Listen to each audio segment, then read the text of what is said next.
Welcome to This Explainer. Today, we're unraveling a story that sits right at the intersection of ancient mythology, cosmic mechanics, and a very real, very modern-day mystery. You might actually want to lower the lights for this one, because we're stepping into a narrative that is echoed through millennia. It's a story that literally shapes the way we understand time and existence itself. I want you to just picture this for a second. Every single year, on the incredibly dark, powerful night of Mahashivratri, thousands of fierce Nagasadhus and Aghoris gather at a place called Mrigikund over in Gujarat. They step down into these sacred waters for a royal bath. But here's the truly chilling reality that has baffled onlookers for generations.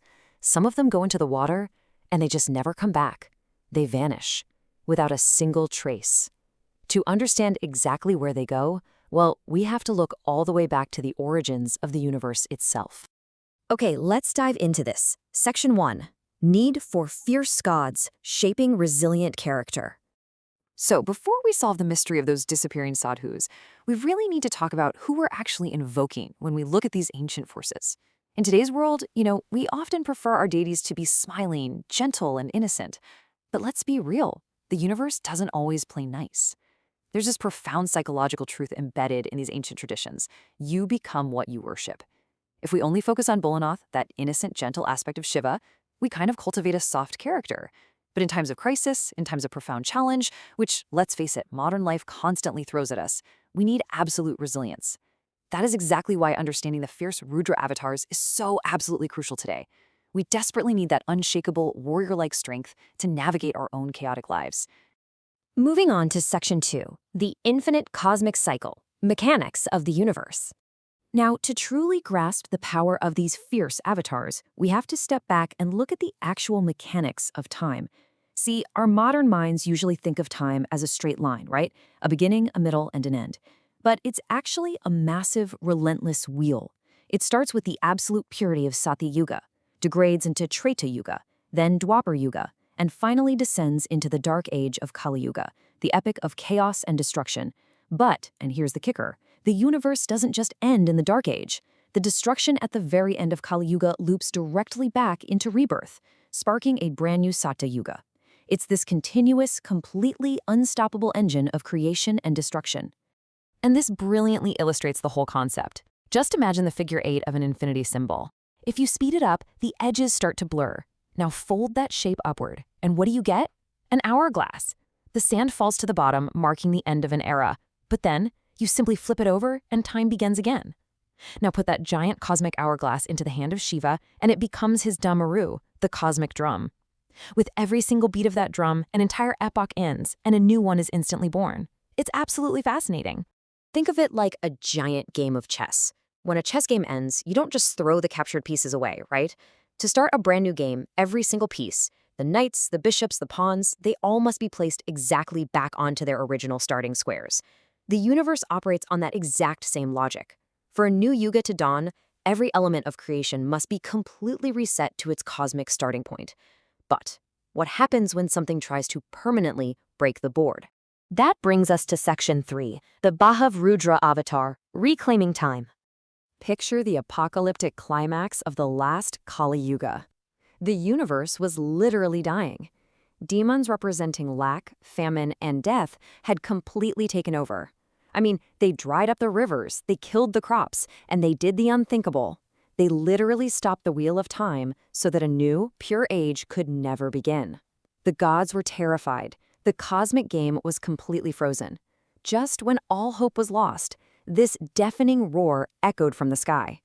The clouds parted and an avatar emerged. But actually, scratch that. This wasn't some screaming, weapon-wielding warrior. No, this was Bhav Rudra. And the word Bhav means that which is always in existence. He emerged incredibly calm, completely unarmed, and his mere presence caused the skies to open up. Rain poured down, and the dead earth was instantly resurrected. So, how exactly do you defeat an enemy that has stopped time itself? Well, you don't use a sword. Bhav Rudra grasped the stalled wheel of time and just forced it backward. He didn't just defeat these demons, he ground them into dust within the reversed gears of time itself. He violently restarted the cosmic clock, earning his eternal title as the god of rebirth. He basically proved that the end of things is simply the harsh requirement for a brand new beginning. So, the crucial point is, to ensure that time could never be frozen by dark forces ever again, 11rudra did something truly remarkable. He took a microscopic fraction of himself, of his very essence, and embedded it into every single breathing creature on Earth. This is actually the origin of the ancient phrase Kan Kan Me Shankar, meaning Shiva is in every atom.